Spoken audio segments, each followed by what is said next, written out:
Baik, Assalamualaikum warahmatullahi wabarakatuh. Perkenalkan, saya Barzati Jana, yang 23, 18, 10, 10, 10, 70. Di sini saya akan menjelaskan tentang analisis model CRSI penyebaran virus tumor pada padi dengan pengendalian varietas tahan, cropping, dan insektisida. Kita akan memasuki pendahuluan. Yang pertama, latar belakang. Padi merupakan komoditas tanaman pangan yang berperan penting dalam kehidupan ekonomi Indonesia, sekaligus menjadi sumber kalori utama bagi lebih dari 270 juta penduduk. Nah, secara geografis, tungro ini sudah menjadi masalah endemis di Asia tropis, termasuk di sentra-sentra padi Indonesia seperti Jawa, Bali, dan Sulawesi. Nah, di mana penyakit tungro ini itu disebabkan oleh infeksi ganda dua jenis virus yang bekerja secara sinergis, yaitu RTBV dan RTSV, yang ditularkan oleh serangga warang hijau sebagai vektor utamanya. Jadi tanaman yang sudah terinfeksi itu dia tuh menunjukkan gejala khas yang berupa pertumbuhan yang terhambat, yaitu kerdil, perubahan warna daun dari hijau normal menjadi warna kuning keemasan hingga orange, anakan yang berkurang, serta pembentukan mala yang hampa dan tidak produktif. Nah, pada kondisi serangan yang berat, kerugian hasil panen padinya ini bahkan dapat mencapai 100%. Nah, dalam menghadapi ancaman tersebut, petani pada umumnya masih mengandalkan aplikasi insektisida, di mana penggunaan insektisida itu justru menimbulkan serangkaian konsekuensi yang negatif. Penggunaan itu, kalau yang berlebihan, itu dapat memicu resistensi pada hama dan penyakit, merusak lingkungan, serta menghancurkan organisme menguntungkan seperti musuh alami merang. Nah, selain dengan insektisida, ada juga dengan eh, pemangkasan tanaman. Nah, tantangan pengendalian semakin berlapis ketika kita mempertimbangkan dimensi epidemi, di mana secara biologisnya itu, tungro itu umumnya baru tampak 6 hingga 15 hari setelah infeksi terjadi. Nah, selama rentang waktu itu, tanaman yang sudah terinfeksi, namun belum menunjukkan gejala, itu berpotensi menjadi sumber penularan yang tidak terdeteksi secara visual. Jadi petani itu uh, dalam pengamatannya dia nggak mampu mengidentifikasi tanaman-tanaman semacam ini, sehingga tindakan pengendalian dini menjadi tidak efektif. Akibatnya keputusan pengendalian yang diambil cenderung bersifat reaktif, yaitu insektisida dan tanamannya dicabut. Tapi dicabutnya itu baru setelah gejala sudah terlihat dari penyebaran yang sudah meluas. Nah, dari penelitian terdahulu itu melakukan tinjauan sistematis yang menemukan bahwa model-model tungro yang telah ada umumnya menggunakan kerangka SISI, yaitu rentan dan infeksi untuk tanaman dan vektor tanpa mempertimbangkan fase latennya. Begitupun yang dilakukan oleh Suwandi, dia menggunakan CRSI dengan kombinasi insektisida dan pemangkasan padi secara bersamaan dan menyimpulkan bahwa kombinasi kedua strategi tersebut secara konsisten lebih efektif dibandingkan penerapan masing-masing secara terpisah. Nah, meskipun perkembangan riset pemodelan tersebut telah memberikan kontribusi penting, masih terdapat kesenjangan yang signifikan. Jadi seluruh model yang ada hingga saat ini menggunakan struktur SI atau CRSI. Tidak ada yang menggunakan kompartemen expose. Padahal periode latennya itu nyata yaitu 6 sampai 15 hari. Jadi penelitian ini berfokus pada konstruksi dan analisis model CRSI untuk penyebaran virus tungro dengan pengendalian varietas tahan, rogen, dan insektisida serta diterapkan dengan studi kasus di Kabupaten Jember. Memasuki rumusan masalah yang dimana pertama bagaimana proses penurunan model matematika CRSI penyebaran virus tungro dengan mempertimbangkan varietas tahan, roguing, dan insektisida. Yang kedua, bagaimana titik-titik equilibrium dari model yang dikembangkan. Yang ketiga, bagaimana cara menghitung bilangan reproduksi dasar menggunakan metode NGM. Yang keempat, bagaimana analisis kestabilan lokal di sekitar titik equilibrium bebas penyakit dan endemik. Yang kelima, bagaimana hasil simulasi numerik Runge-Kute 4 untuk berbagai skenario pengendalian dan bagaimana interpretasi grafiknya. Kita akan memasuki bab 3, di mana asumsi-asumsi model. Model matematika CRSI ini mempunyai asumsi biologis dan matematis sebagai berikut. Yang pertama, populasi tanaman padi dan warna hijau berada dalam sistem tertutup tanpa migrasi masuk atau keluar mengikuti struktur SI. Yang kedua, warna hijau yang terinfeksi bersifat langsung infektif tanpa ada masalah latennya, sehingga vektor mengikuti struktur SI. Nah, sedangkan yang ketiga, tanaman padinya itu memiliki fase laten kompartemen E sebelum menjadi infektif dengan laju transisi gamma dari E ke I. Yang keempat, varietas tahan hanya mempengaruhi laju infeksi melalui faktor reduksi 1 min rho, di mana rho-nya itu dari 0 hingga 1. Itu adalah efektivitas varietas tahannya. Yang kelima, rogging dilakukan pada laju alfa dan tanaman hasil roggingnya masuk ke kompartemen RP-nya.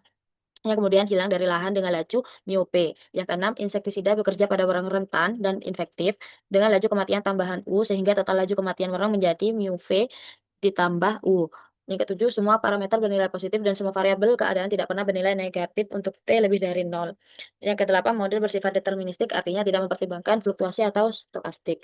Nah, kita akan memasuki penurunan model matematikanya, di mana titik awalnya itu yang dilakukan oleh Suwandi itu model dasar tersebut hanya mempertimbangkan 3 variabel untuk tanaman dan 2 variabel untuk vektor.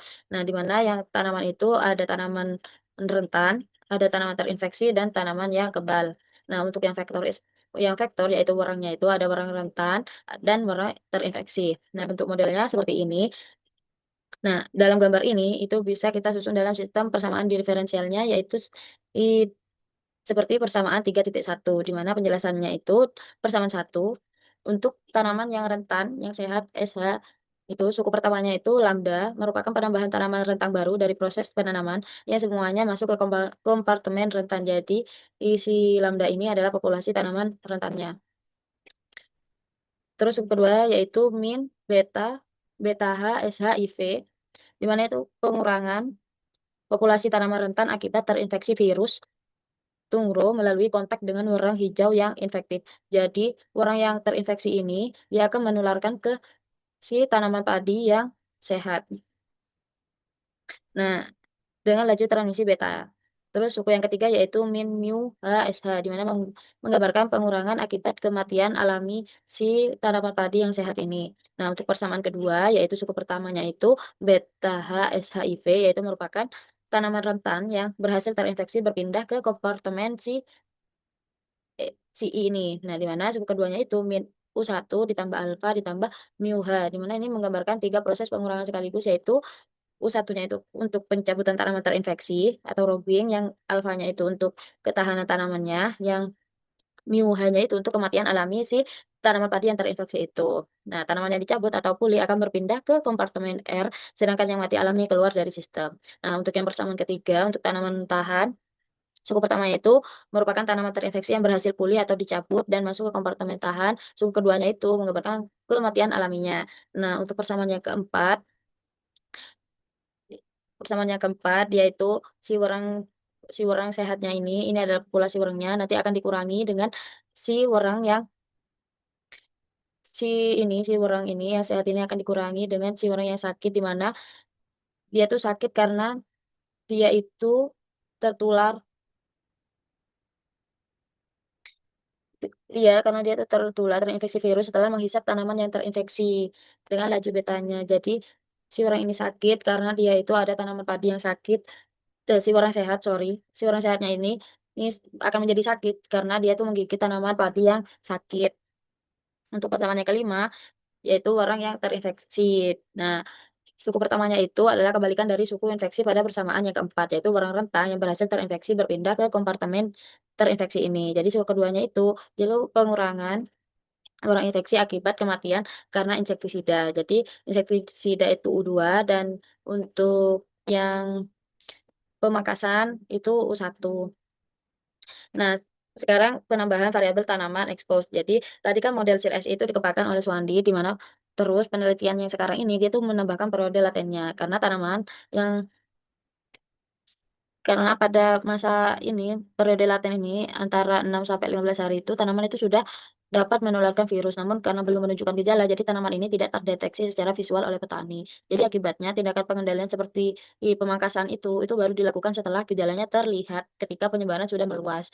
Nah, model Swandi itu kan pakai dua, yaitu mempertimbangkan insektisida dan pemangkasan. Nah, varietas tahan itu juga terbukti telah efektif menekan penyebaran tungro, baik melalui ketahanan terhadap virus maupun terhadap vektor. Nah, oleh karena itu, penelitian ini memperluas model Swandi dengan menambahkan kompartemen terpapar expose pada sistem tanaman dan parameter varietas tahan. Nah, langkah-langkahnya yaitu kompartemen E ini didefinisikan sebagai populasi tanaman yang telah terinfeksi virus tetapi belum menunjukkan gejala dan belum terdeteksi secara visual. Nah, yang kedua, periode laten direpresentasikan melalui laju inkubasi, yaitu gamma H, laju perpindahan tanaman dari kompartemen E ke kompartemen I. Nah, yang ketiga, varietas tahan direpresentasikan melalui parameter Rho, efektivitas varietas tahan yang mereduksi laju infeksi tanaman rentang sebesar 1 min Rho. Terus ada 3 strategi pengendalian dipertahankan, yaitu varietas tahan, Rho, pemangkasan tanaman padi, yaitu alfa, dan insektisida, yaitu U. Nah, dengan demikian, modelnya didapatkan ini. Nah, di mana barang infektif ke tanaman rentan, barang infektif menularkan virus ke tanaman yang sehat. Jadi, laju infeksi direduksi oleh varietas tahan melalui faktor 1 Menro. Tanaman yang rentan yang terinfeksi itu berpindah ke kompartemen E dalam persamaan SH dan suku plus ini dalam persamaan E. Terus setelah melewati periode laten, yaitu rata-rata 1/gamma H, tanaman berpindah dari E ke I. Nah, selama berada di E, tanaman belum menunjukkan gejala sehingga tidak terdeteksi. Sedangkan yang ini ya, selanjutnya yaitu orang rentan yang menghisap tanaman infektif akan terinfeksi dan berpindah ke kompartemen IV-nya. Lanjut, kita akan masuki titik kesetimbangan model seri SI. Titik keseimbangan pada model seri SI ini diperoleh dari sistem persamaan diferensial pada bab sebelumnya. Jadi, di sini kita akan melakukan persamaannya ini, kita sama dengan kan 0. Seperti persamaan 3.3. Di mana yang pertama kita akan melakukan melakukan titik kesetimbangan bebas penyakit.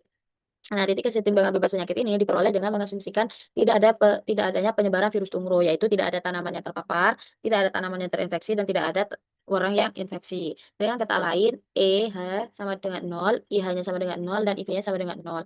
Nah, kita akan masuk yang ini, EH sama dengan IH sama dengan IV sama dengan 0 ini, kita akan substitusi ke ini, persamaan 3.3. Nah, dari persamaan 1, ya ini, kita dapatkan SH0-nya itu sama dengan lambda per mu H. Nah, selanjutnya kita akan mencari kompartemen yang lain. Kita dari persamaan 5 kita dapat si SV-nya sama dengan ini. Dari persamaan 4 kita punya RP-nya sama dengan 0. Jadi, karena kita udah punya, tadi kan kita punya EH, IH, dan IV-nya kan sama dengan 0. Terus kita punya lagi RP-nya 0, SV-nya itu P per mu V plus U. Terus SL-nya kita dapat lambda per mu H. Kita susun ini dengan demikian diperoleh titik kesetimbangan bebas penyakitnya itu yaitu E0 sama dengan ini. SH, EH, I, R, S, I. Selanjutnya kita akan melanjutkan pada titik kesetimbangan endemik, di mana titik ini adalah kondisi di mana penyakit tungro masih tetap ada dalam populasi. Sehingga si EH lebih dari 0, IH-nya juga lebih dari 0, dan IV-nya juga lebih dari 0. Nah, titik keseimbangan ini dinantikan sebagai E1. Terus kita lakukan lagi dari persamaan 6.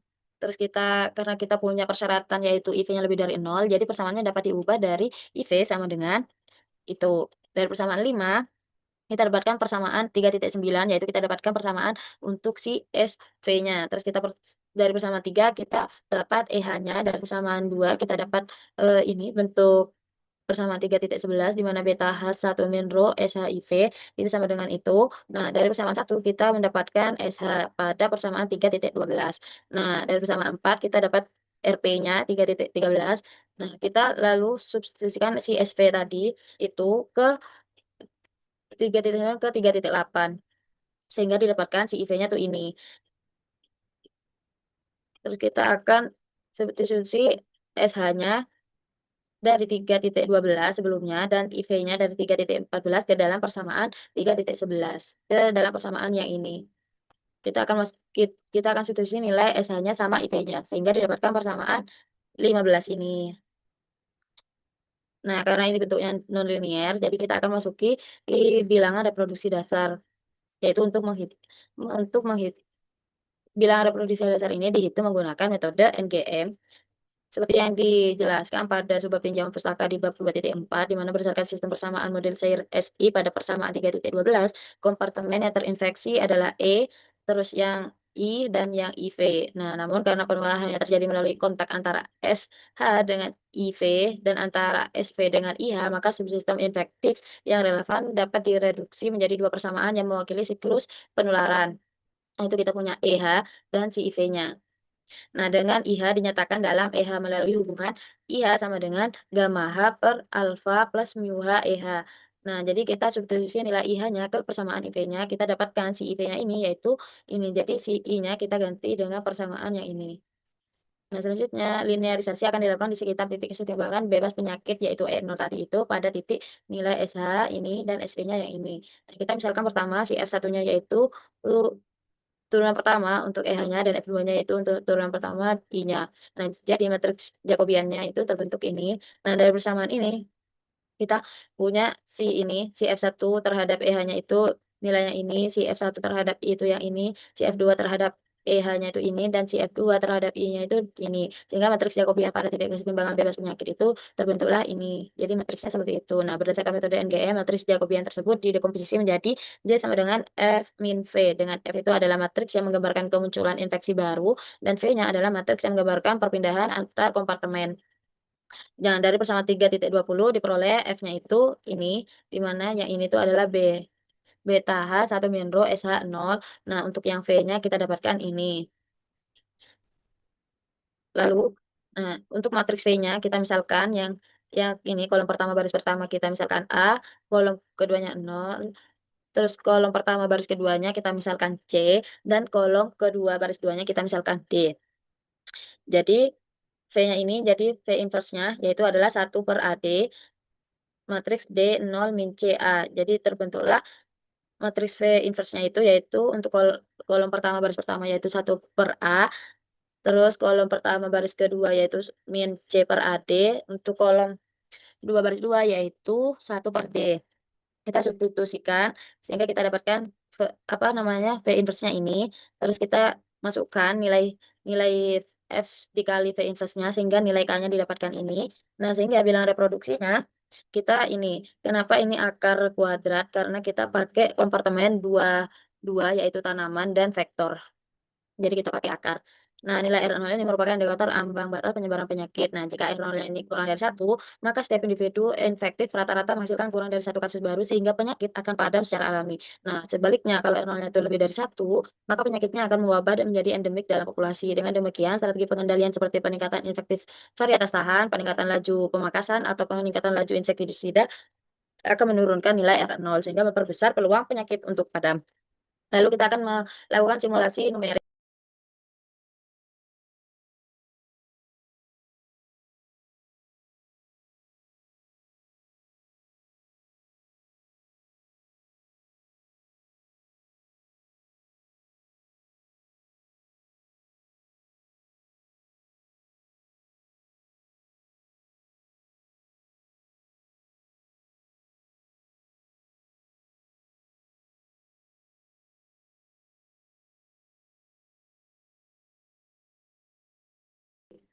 Nah, kita akan masuki bab kesimpulan.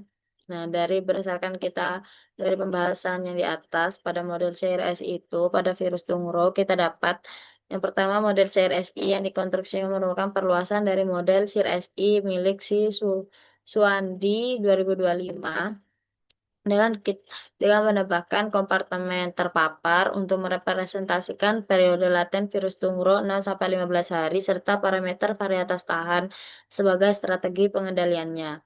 Yang kedua, titik keseimbangan model terdiri dari dua jenis yaitu titik keseimbangan bebas penyakit E0 yaitu seperti ini dan titik keseimbangan endemik E1 yang ada yang tadi itu jika R0 lebih dari 1.